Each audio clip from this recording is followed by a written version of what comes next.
लंगड्या वारकऱ्यास चालविले. स्वामी पंढरपुरात आले आहेत ही बातमी वाऱ्यासारखी पसरली आणि वारीला आलेले असंख्य वारकरी स्वामींच्या दर्शनाला लोटले. भीमेला पूर आलेला होता.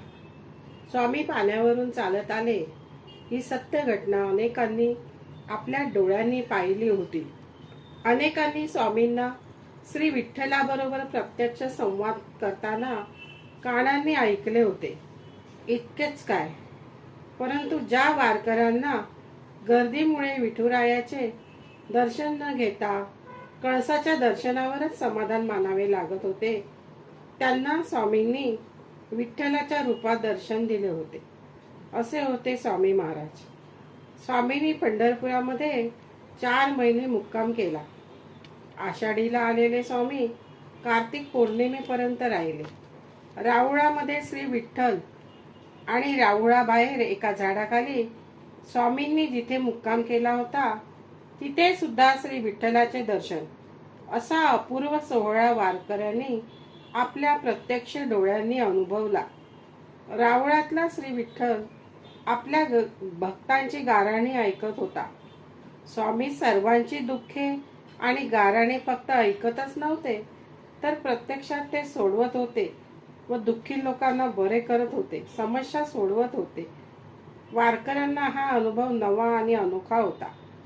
कार्तिकेच्या वारीला आलेला एक वारकरी एका पायाने लंगडा होता.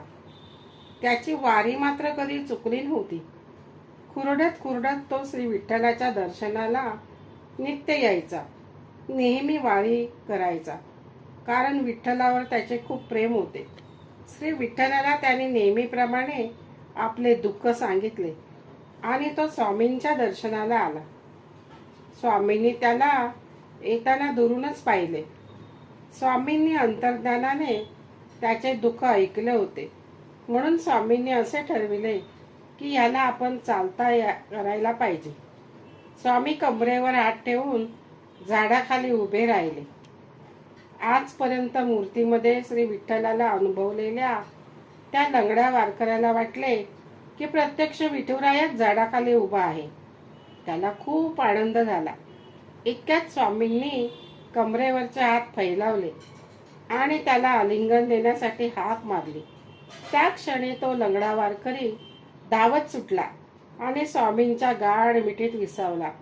त्याला नवा पाय फुटला होता.